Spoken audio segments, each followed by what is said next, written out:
Hey, well, what's up, guys? Welcome back to the Collision Live. Daniel here, joined at the desk as always by the Indiana Jones to my long-lost archaeological artifact, Mr. Sam David Camp. Oh, it's good to be here, Daniel. Yeah, so we've had a crazy week. Sam, you were out of town, Yeah, doing trips, doing crazy travel stuff.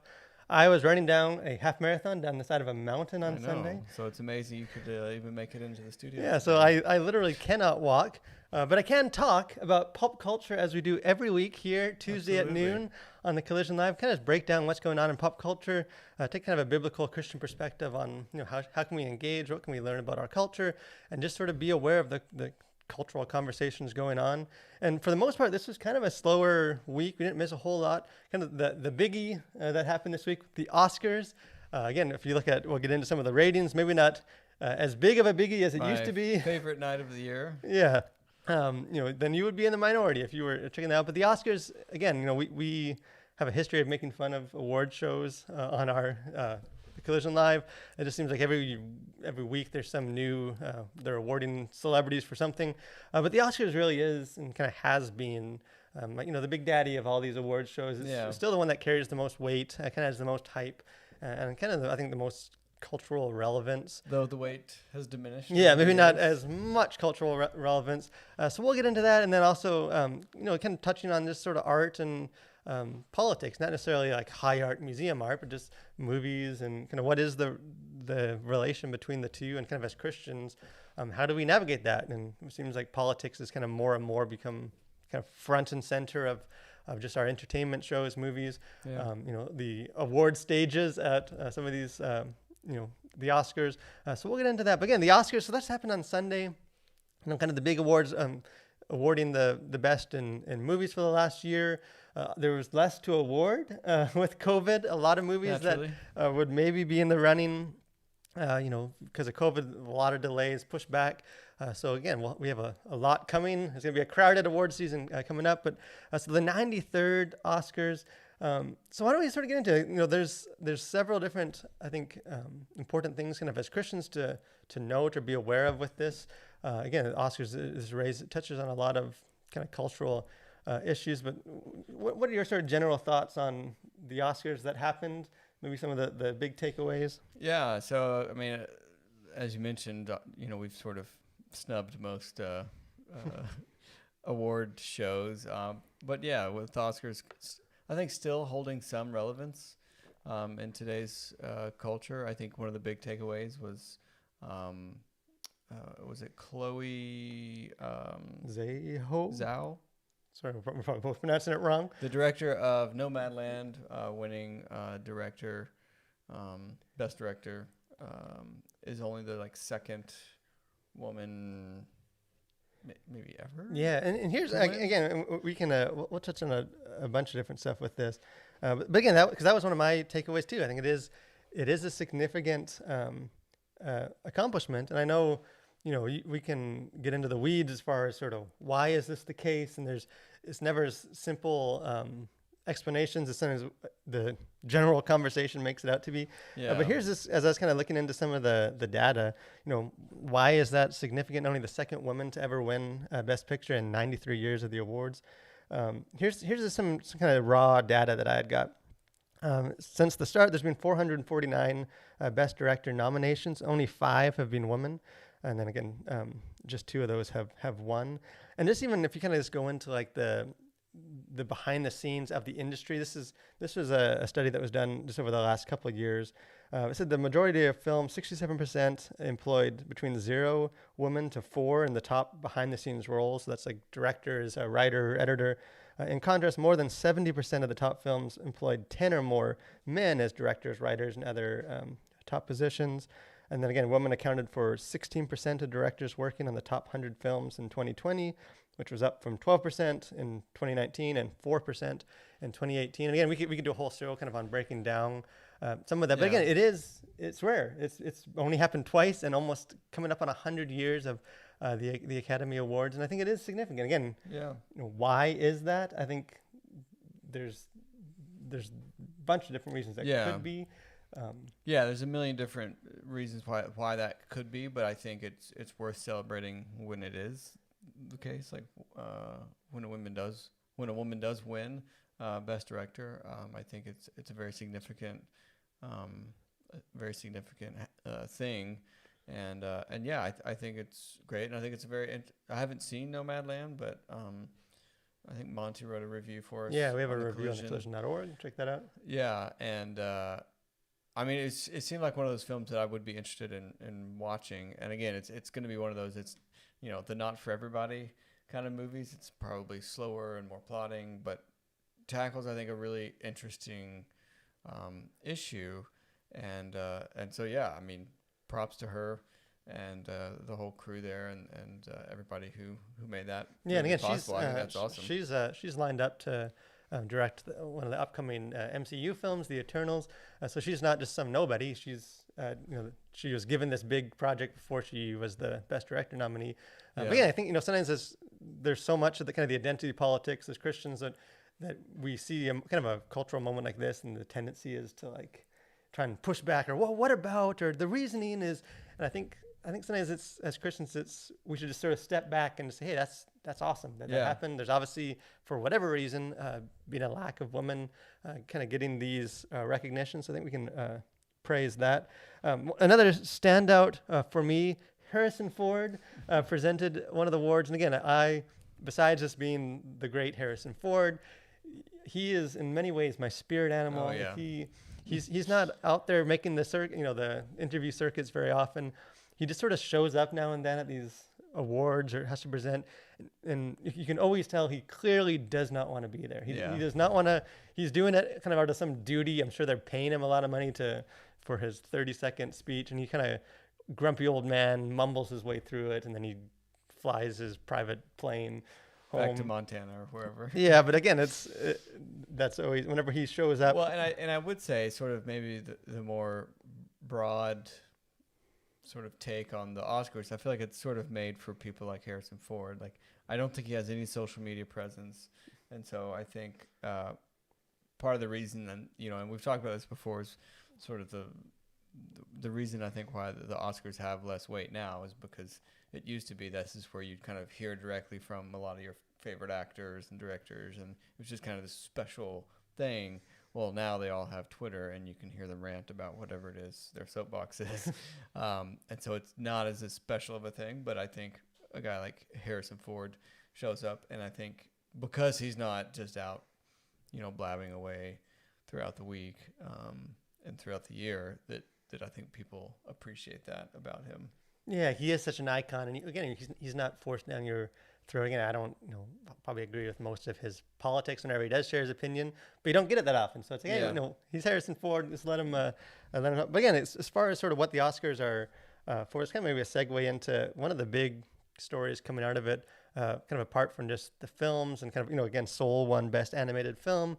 I wasn't as crazy about it as a lot of people, but again, it was good. A bad or a less quality Pixar film is still better than most movies. I think Pixar's won like 10 of the last 15 best animated pictures, I think, or something. Like they usually sweep up the animated category. Yeah, it kind of. In some ways, it reminds me of like a sport, like an analogy of like LeBron James thing, where it's at a certain point you just sort of expect greatness. So like, it's like, oh, he's having a down season. You realize it's still like one of the best seasons that's ever happened. That's kind of what I feel about Soul. It's just, it's probably, if it had come out 20 years ago, it would be one of the best animated films we've ever seen.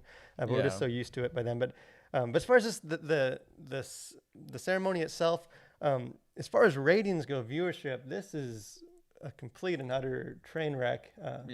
No pun. The awards were in a train station this year. But again, not a lot of people were tuning into this. I think it's the lowest audience they've ever had.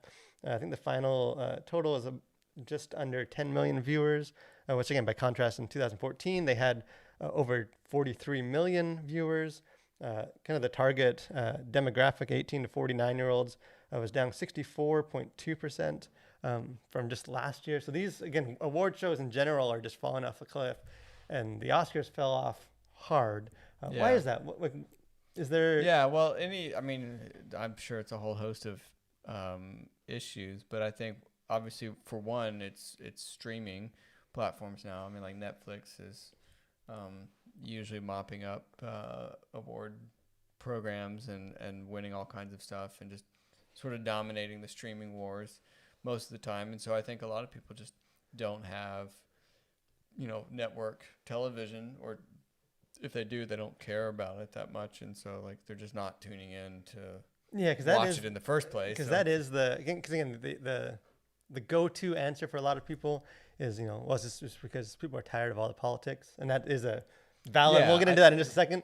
But I think the big thing that I think we overlook is that pretty much all traditional kind of network TV, whether it's sports, live streaming sports, or every single award, like not just the Oscars, but just any award ceremony, they're all way down. yeah, And again, that's expected. As half the country cuts cords and just doesn't have access to these shows, then you're not going to reach, when everyone had these channels, you had a bigger audience than. yeah. And like I haven't watched network television like probably literally in years, like anything on network television, like period. Like I don't even have like a antenna or whatever, whatever you need to even watch network. Like I don't even know how I would even like get network television, aside from just watching clips that are later put on YouTube or something. But yeah, and so I think that's probably one of the biggest things. And then like as I kind of mentioned earlier, was like,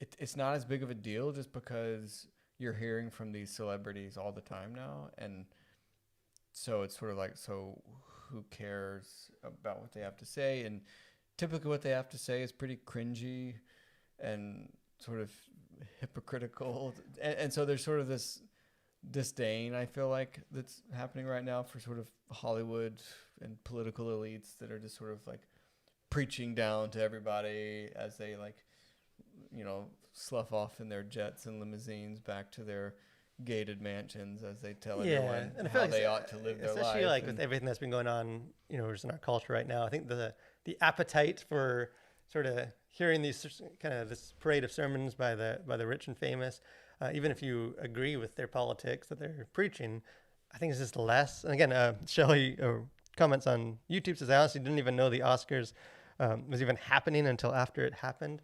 And again, I think this as like a moment of kind of cultural. If you're like, really kind of into, you're like a cinephile and you're really, you got your predictions and stuff, then obviously you're hyped up for it. But yeah, I think this for like the general population, there's less interest. Again, these are films that aren't necessarily marketed to wider populations. So it's expected that, not everyone is going to necessarily be super invested in whether, Nomadland wins best film or, some of that. It is more niche. And again, I think the way that they've sort of, the stigma that these shows have got lately of just being these kind of rich and, famous celebrities is sort of lecturing society on what to do differently as they're sort of in their, their little rich and famous bubble. Because the films themselves don't have enough of like an appeal. If that's all you're selling it on, then it's going to be. Yeah. So again, I'm not sure how long these sort of award shows like are going to stay relevant. Like, are they still going to? How long they'll keep doing it if ratings continue to tank? Like, are they going to need to reinvent it? I don't know. I mean, I think is it something where like the industry is so embedded that like even if there are no ratings, are they still going to do it? Part of me thinks that they probably will, just because it's like it's so self-congratulatory that like they don't want to not do it, because it's like, well, but then who would tell us how great we are? And so like, and I think there is, I don't know, there is, I think, this sense that because this is the film industry sort of telling the film industry what's good and what's not, I think there is sort of maybe even like some internal value to it, to say like, as filmmakers, we think these films are worthwhile. Yeah, so there's sort of that more art aspect to it. And again, and then we'll move on to the next thing. But I think, like you said, that is, I think, kind of overlooked in some of this thing. One of my pet peeves is kind of when people criticize these sort of awards, is they're just all the films that no one watches anyways. Like, why don't they award or nominate films that people actually care about? And again, like, the reason they don't do that is because this isn't a popularity content. It's not Right. intended to be this awarding, blockbusters, and those sort of films have a very different agenda. They're not trying to be some artistic, work of art. They're not trying to probe these deep, kind of serious themes. Like they're just Yeah. trying to entertain. And I think kind of having the Oscars and putting value behind kind of making these more serious, kind of more film as opposed to kind of movies. I think you Yeah. kind of need some of that so that it's not just, hey, well, all that matters now is just make these sort of mindless popcorn flicks, which is fine for those films, but I think there's also There, this sort of yeah, a there niche definitely for needs to be.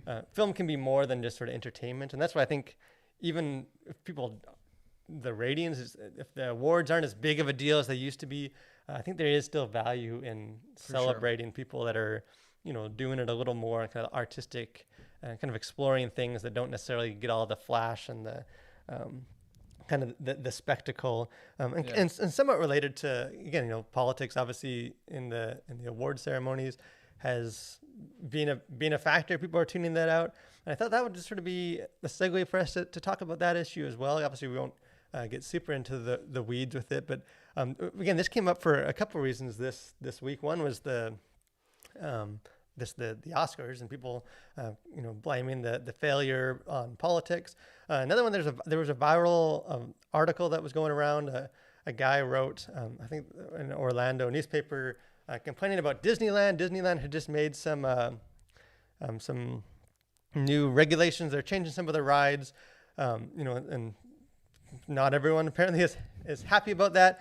So this guy wrote kind of an op-ed article, kind of saying, Disneyland used to love going there all the time with his family, but now it's too woke, and it's made him mad, and he's not going to go there anymore. And again, people have been just full on dunking on this guy, and I think there's a lot in this article to critique. So we're not necessarily going to go into the article, but I just thought it kind of brought that topic kind of to the forefront again, as far as like, is this like a new thing that's just kind of ruining, being forced into art? Is there a role for politics in art? How as kind of Christians do we deal with that? Like, Yeah. Well, I mean, art has always been politicized, I would say, and it's always like art, I think, has always been used for means or for ends beyond the art itself.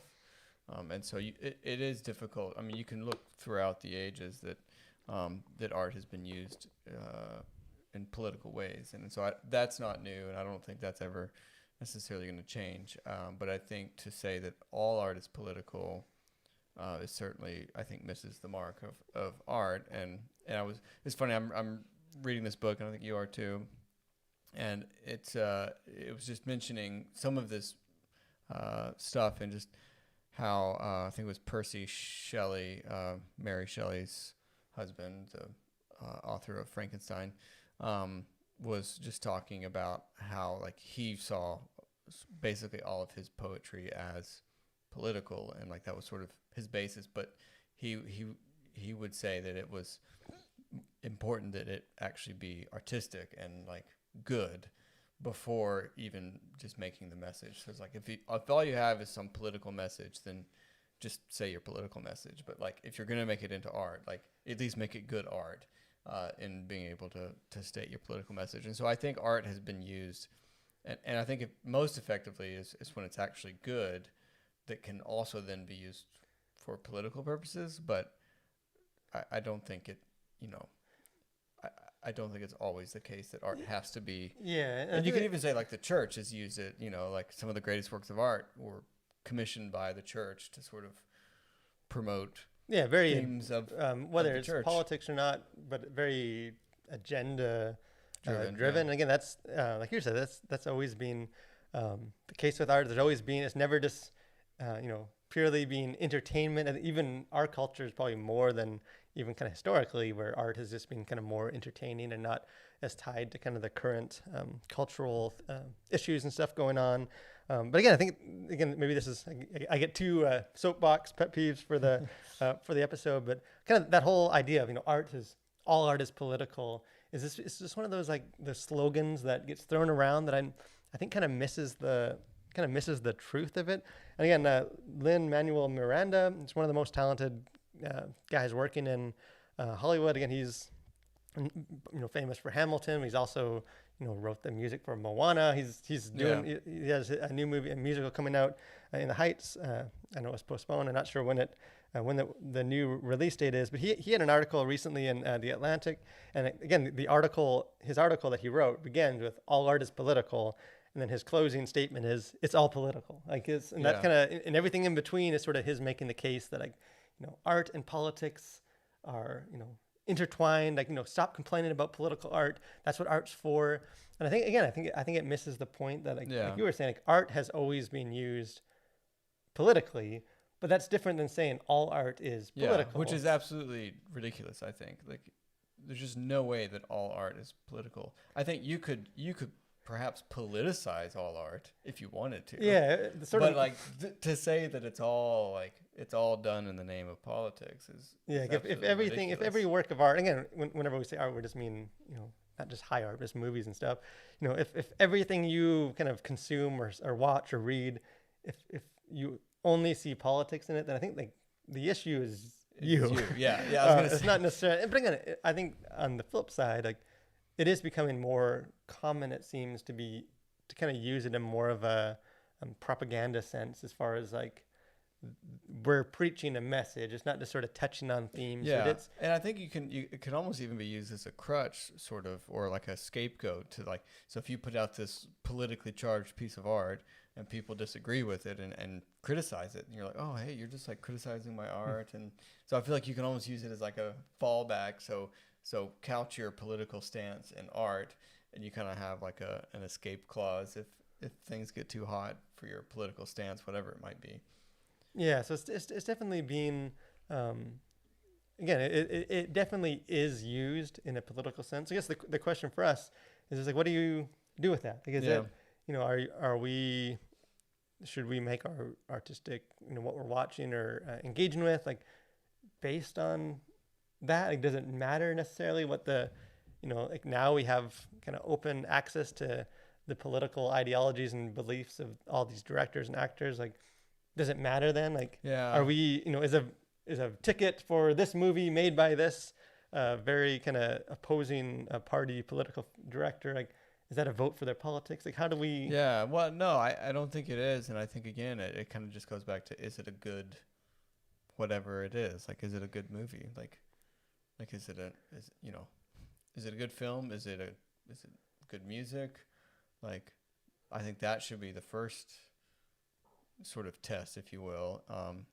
And then, from there you can decide whether or not you can agree or disagree with the message. And I think if art is done in a way that you politically disagree with, but it's still, perhaps a engaging and provoking piece of art that you can appreciate. Like, I think you can still appreciate things and still disagree with the intent of the artist. And so, like, I don't see those things as being like mutually exclusive. And so there's almost, and we kind of got into this I think back however many episodes that it was when we were talking about like the Daily Wire and kind of the new kind of conservative entertainment to kind of counterbalance the liberal Hollywood. It falls back on this kind of assumption that like we need to find entertainment that perfectly aligns with our political or our religious beliefs or just our way of seeing the world. And it kind of misses, because even like we both read a lot, and sometimes like some of the books, like a lot of the books I might read, I very much disagree with, and it's almost like that's odd to some people. Like, why are you reading that? Like, isn't he just pushing this agenda? And it's like, yeah, like that's why I'm reading it. I want to understand this agenda. And I'm not reading it to affirm it. I'm reading it to understand. And so I think there is, like obviously it does get tiring when it's just, here we go again. We've heard this, and the last 5 shows are beating this drum. But again, I think it's go ahead. No, I was gonna say, like, as Christians, I think there's, if one of the functions besides just entertaining us, one of the functions, kind of values of movies and books is to kind of understand human nature, understand our culture. Like, then I think we need to step beyond just the hey, well, this is a conservative Christian director making a film about conservative Christian values. Like, I'm on this team. Like, Yeah. Well, I just think it's just such a less enjoyable life. I think maybe if all it is, it's like, well, does this person align with my beliefs? Okay, then I'll view or listen to whatever it is they say or put out or whatever movie. And I just think it totally misses the point of art, which isn't, it's all political, but that like it should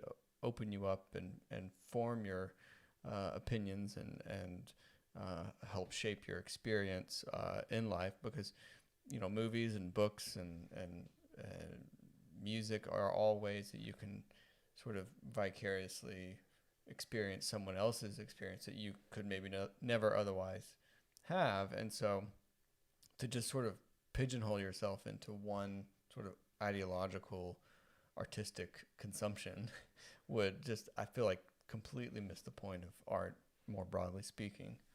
yeah. So again, I don't think, I think it's right to get frustrated with, everything's now just funneled into politics and culture, and that's definitely trickling down into movies or vice versa. But at the same time, I think kind of, arguing kind of like the article that's been going around, like that we just need to completely remove, and, politics has no place in art and expression.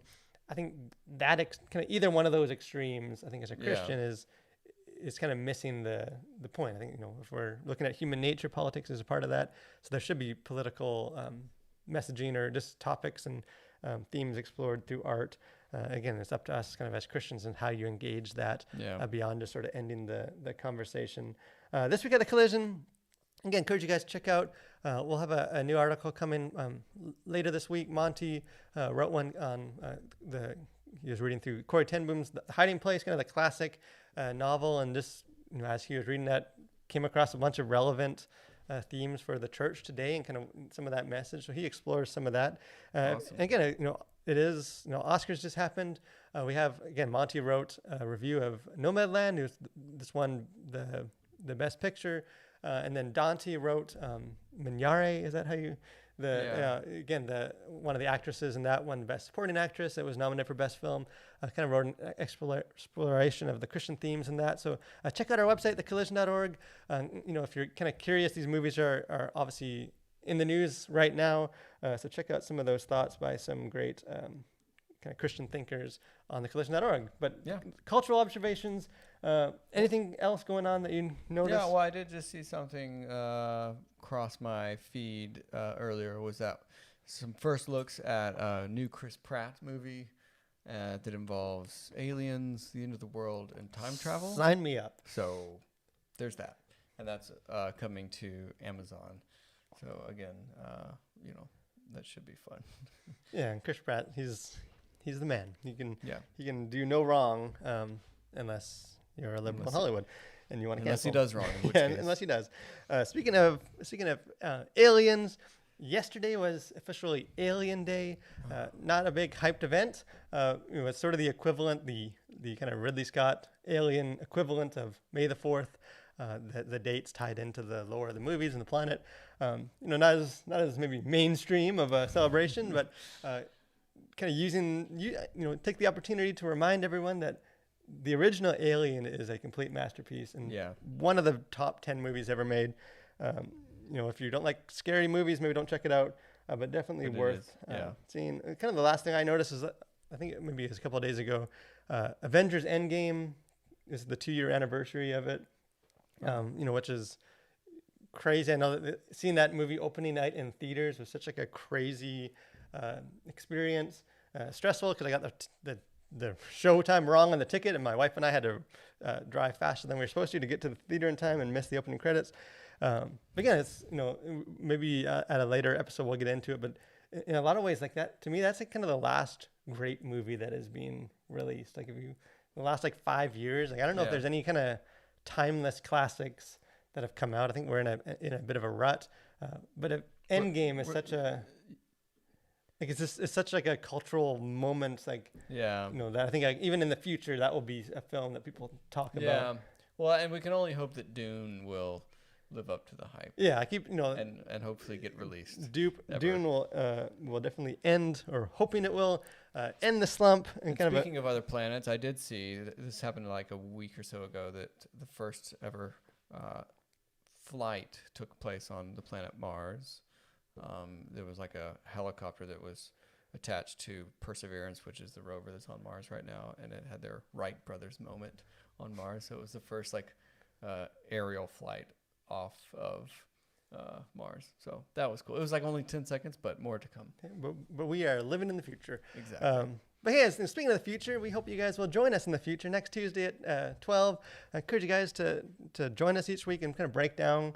We never know what's going to happen in culture, but there always seems to be something to talk about. Again, if you guys are watching this back at a later time, share your comments, about the Oscars, what you thought of who won, or just the ceremonies in general. And again, with politics, how do you see that issue? How do you see as a Christian sort of this influx of politics, it seems, in our entertainment? If you haven't done so already, if you guys are on Facebook, make sure you like the page. If you're watching us on YouTube, make sure to subscribe to our channel, keep up with what we're doing.